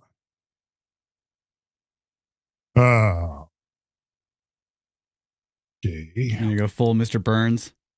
Like Yeah, but they seriously, like I've read lots of stories where they're talking about putting spraying something or whatever into the atmosphere to kind of shade the atmosphere a little bit or make it more reflective. And they're like, oh yeah, it'll only be up there for like, maybe a year or something, or like 6 months, and then we'll have to replenish it. And it's like, really, you really want to try that? Yeah. Like that seems... maybe we should think about that a little bit more. Yeah. That's what I was going to say earlier, is that they're and then there's ideas of like, oh, we could build these big, CO2 scrubbing facilities that are just scrubbing it out of the atmosphere. Yeah. I'm just like, that to me is, I don't know. That's more reckless sounding to me. The next graph I'm going to show you is from 2007. It was published in Geology Today, based on the work of Peter G. Fuchs and E. Mark Lee. And it's a graph that shows it's a distillation of all the evidence drawn strictly from climate change. And this graph is departure from present day temperature. So on this graph, the vertical axis, the middle of that axis is the 0. And then the departure from the long term is going to be above or below that 0 line. So in degrees, and it's in degrees centigrade. Should we be seeing that one? I'm about to pull it up. Oh, okay. So here we go. Are you seeing it now? Long-term global temperature changes? Got it. Got it. So here's your departure from present day temperature going back to the late Cretaceous. So this is in millions of years. So, 65 million. So once we get back late Cretaceous, we're back into the dinosaur days. So since the dinosaur days, here's what the long-term global temperature changes have been doing. So beginning of the Cenozoic era, the modern era of life, the transition from Cretaceous to Paleocene. Then in the Eocene, we have the start of ice age conditions. We don't have any ice ages back here. This is the start of it. And then during the Oligocene, glaciers begin to develop in Antarctica. And finally, in the late Miocene and transition from Miocene to Pliocene, you have the initiation of continental ice sheets. So all of this time period, you don't have continental ice sheets. They start right here. And then here's the Quaternary Ice Age right here. Comes, and notice how that when it crosses that 0 line, that's the transition from the Pliocene into the Pleistocene. So it's this Quaternary Ice Age, which is the Pleistocene and Holocene, that's distinguished from what preceded it, because now we're below that 0 line and we're now into the ice ages. So what you see from this right here, if we go back to the Cenozoic, if we go back to the beginning of the Cenozoic and into the end of the Mesozoic, what we can see is that we're essentially in the coldest epoch of the entire Cenozoic right now. So again, ask the question, what is the normal temperature for the Earth? Is this right here, the Quaternary temperatures, is that the normal? So when you say we're trying to get back, we assume, okay, it's going to be catastrophe if the ambient temperatures goes up more than 1.5 degrees, 1.5, that's the number we constantly hear now. What are we trying to get back to? Do we want what's the ideal temperature of the Earth that we're trying to get to? If it's too warm now, and the implication is that it is, because, we're seeing all of this severe weather happening right now, right? Frequency of everything is way worse. We could take any single thing we want and just analyze it, deconstruct it, and break it down. And, as we got into, and I think the last episode where we were looking at extreme weather events in the last couple of centuries, there were many, many weather events that exceeded anything we've experienced in the last few decades, right? Or even within the lifetime of anybody now living. So the question I would constantly ask is, what do we want to get back to then? If it's too warm now, and obviously the implication is that it is too warm, because if we're seeing this increased frequency of floods and fires and droughts and heat waves and everything else, if that's happening right now, then clearly it's too warm, right? So what do we need to go back to? Do we need to go back to 19th century temperatures? Do we need to go back to the Little Ice Age? Is that what they're saying? See, nobody ever addresses that. Nobody says, okay, if we shut down all fossil fuel use by 2030 or even 2050, what's the end goal here? The reason we're going to do that is what? To cool off the planet? Well, how much do we want to cool it off? To what?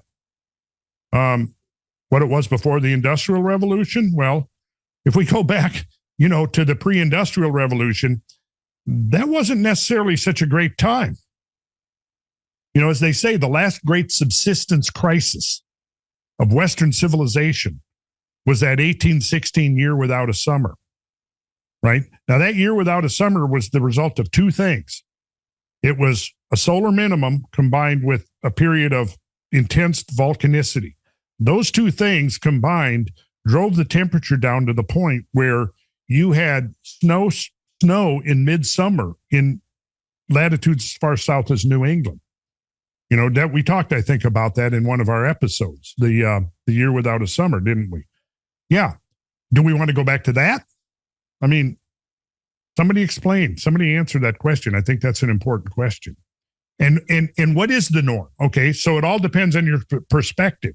That's what we've seen over and over again. If you limit your perspective, then you can contrive almost any outcome you want. Again, it comes down to the range of the data you use and your factors of expansion or contraction.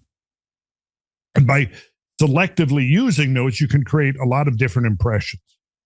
And so I think we've seen quite a few examples of that over a number of episodes here now. And again, when you look at this graph right here, what's the optimum temperature? If we want to go, well, let's see. If we're looking at primary productivity, the actual volume or mass of life on the planet, well, it's been far greater in previous eras than it is now. So what's our criteria? If we look at this graph right here, what's the optimum? Is this what in the Quaternary ice ages? Is that where we want to be? So these are the questions that nobody seems to be asking. But if you ask these questions and you point this out, what's the usual response from the advocates of it's, well, they call you names. You're a climate change denier. Now, of course, from what we've done here, is there anywhere at all in any of this over 92 episodes now where we've been denying climate change? I don't think so. I don't think I've ever heard any of you guys ever deny climate change. I mean, this whole podcast is practically a study of massive climate changes. Yeah, it is. So it is. I'll do it. It doesn't happen. There it is. First denial. I mean, see, here you can use this as your standard. If somebody says, "Oh, just using the term climate change denier," it's like what you're doing is you're investing your credibility in something that doesn't even exist. Unless maybe there's one guy out there somewhere, I don't know, where he is, in the desert, in the woods. I don't know, one guy out there standing on the hill going, "I deny the climate. There is no climate." Maybe that guy is out there somewhere. He could be. But I don't think I've seen him writing any scientific papers lately. No. He might have been wearing tinfoil hat. Yeah, maybe it was recently. that guy. I think that was Woody Harrelson in 2012. Really, was he the cartoon caricature of somebody who was questioning the narrative? He's like out on a mountaintop in Yellowstone yelling about Hapgood. Oh, really? Yeah. Oh, in 2012. Yeah. Yeah. Okay, but that 2012, I never saw that. That was that was the crustal shift idea. Right, but yeah, there was asteroids. Okay, there was asteroids in 2012. Oh yeah. Well, what is the one I'm thinking of with I think it was Dennis, what's his name? Oh yeah, the global warming. Armageddon? No, that was asteroids. The day after tomorrow. Day after tomorrow, that's the one. Yeah. That was a pretty fun movie to watch. Was it? Yeah, I thought it was. I mean, it was, it was catastrophic. It was cool. So Greenland was good. You probably didn't even see Greenland. That one I haven't was good. seen that one yet. I haven't seen Greenland. That's The Rock in that one. Yeah, that's definitely worth watching. Oh, okay. So if we raise, this is the real question, Randall. If we raise the temperature 10 degrees Celsius, do we get the dinosaurs back? That's what I thought when I looked at that graph. Do they just sort of magically reincarnate? Yeah. So the climate change people, they don't want dinosaurs. That's what's really happening. Okay. Okay. Well, good question, Russ. Maybe you could research that before the next podcast. I'll look into it. And well, the thing it makes me think of is that like we need to be aware as a civilization that our entire civilization is basically at very close to sea level. Yep. And sea level rise and fall, eustatic changes are like the norm.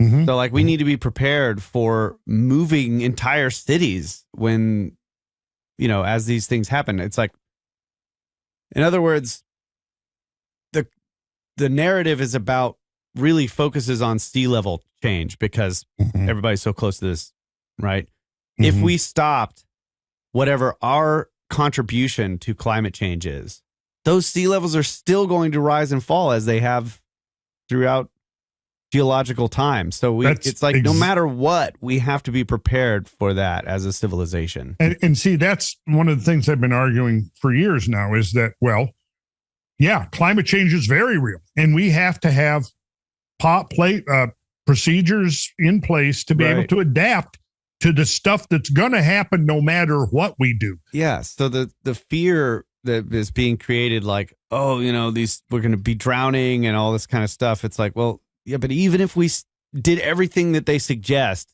that will still happen. Yes. And the downside of that is this. If we have basically, decommissioned, pulled the plug on our modern industrial civilization, where does that leave us when it comes to responding to natural climate change? That's another question we need to be asking. You've hamstrung yourself. Is exactly right. Yeah. Yeah. And so, take a look at the difference between the two great tsunamis that occurred, the one in the Indian Ocean and the one in the Pacific. The mortality factor of the Indian Ocean tsunami was like a couple of 100,000. It was an order of magnitude at least greater than the one in the Pacific that, overwhelmed Japan and other. The mortality factor was based on this. There was no early warning systems in place in the Indian Ocean where there is early warning in the Pacific. That early warning system depends upon an advanced technological society. Yeah. Otherwise, what happened in the Indian Ocean, people were there.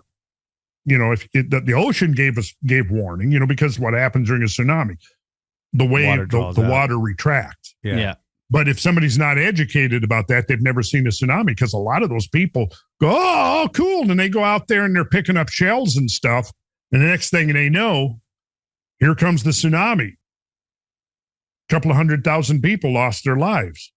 So right there, you see the difference. That's a stark difference between what happens when you have modern industry and technology at your service as compared to when you don't. But that brings us to the question of and it is legitimate questions and legitimate issues.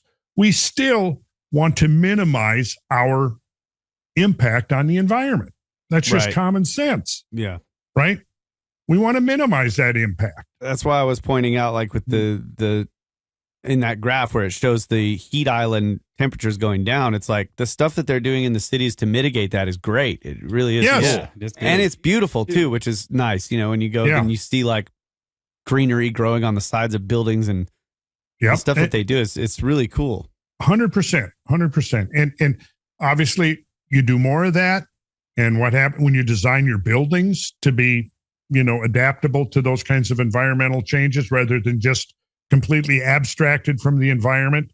So, you're actually paying attention to things like the direction of the sun during the course of the year. You're paying attention to the type of vegetation and foliage. You're paying attention to how wind is affected by topography. You're paying attention to the building materials you're using. All of that, the prevailing wind direction is important. if you design into that, and that, of course, is the trend of architecture, is this is becoming a major issue. Let's design cities to mitigate that urban heat island. And this is 100% a good thing.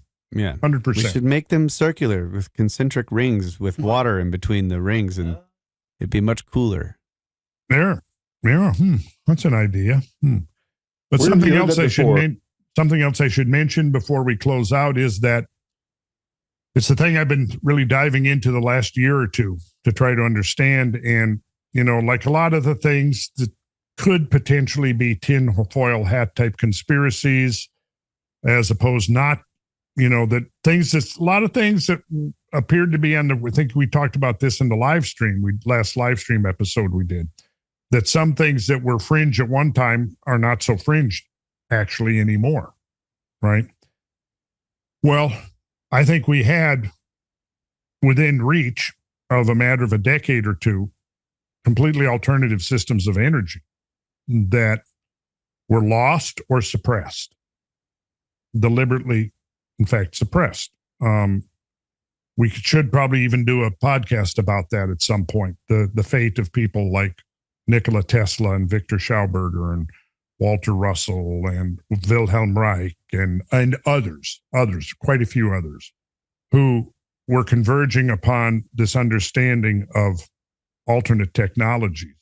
And for whatever reason, their knowledge, their discoveries did not make it, into mainstream society. However, I think that's about to change. And that's going to be a subject of some of the upcoming podcasts that we do over 2023. All right. Excellent. Exciting stuff. Yeah. Yeah. Mm-hmm. Okay. Anything else, Brad? RandallCarlson.com for all your Randall Carlson needs. Check that. You guys heard all the stuff about the trips, upcoming plans in the mid-show. So just, once again, RandallCarlson.com. Yeah, right, I'd like gentlemen. to point them to the newsletter. We got one coming out, and there'll be another one first Saturday of each month. And then occasionally there's a special one in between if we got events or tours that we want to focus on and let everybody know as soon as it's available for their involvement. So that's the best way. Get the newsletter. You got a sneak peek. You got a sneak peek at the newsletter in this episode. That's what Randall I was just about to say that there's a much more detailed analysis of those two papers, along with a couple of others that'll be coming out in this newspaper on Saturday. All right. And I got to get my ass in gear and finish it because Bradley and I are leaving on Saturday. Yes. For Joe Rogan's. So I'll be hanging out. That was a great show, man. Yeah, it was a good show. I thought enjoyed it. That was a really good show. I was especially impressed by the last bunch of graphs that you showed. That really caught my attention. Good. I like hearing that, Mike. And it's good to know you're not an ideologue. Not that I ever thought you were, but well, I do consider myself a pretty strong liberal. But I'm gonna say this: I'm not prone to conspiracy theories. I can't say that there's a massive worldwide conspiracy to, the behind the IPCC, whatever. To me, that belongs with theories like the Bilderbergers and all that mess.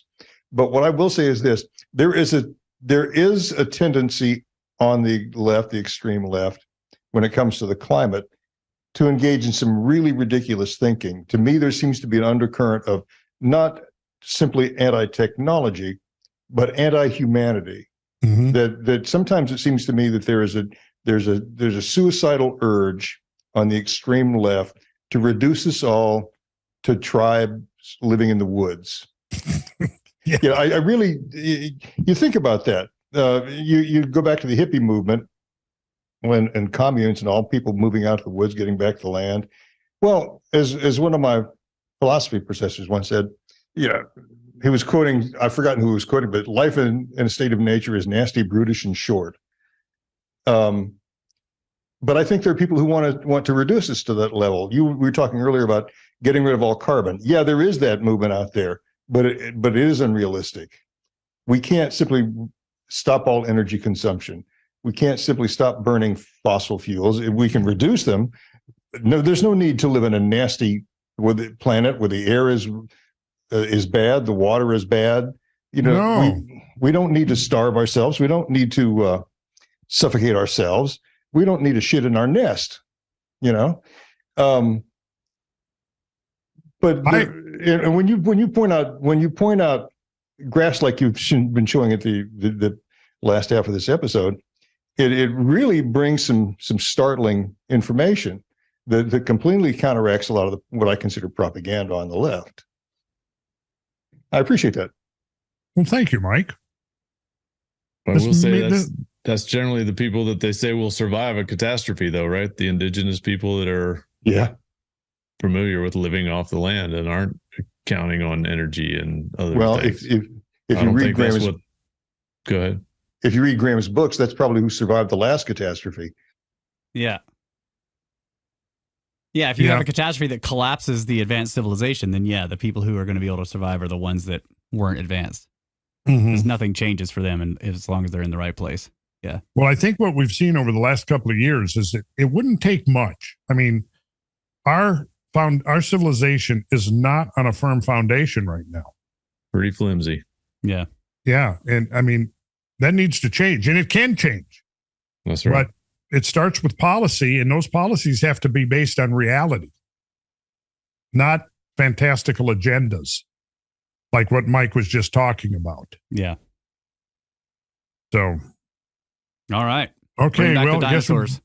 Better get going. I appreciate your input, Mike. Yeah. Thank you. That's right. I was going to ask. Glad you put some in there at the end. Yeah. All right. Excellent show, Randall.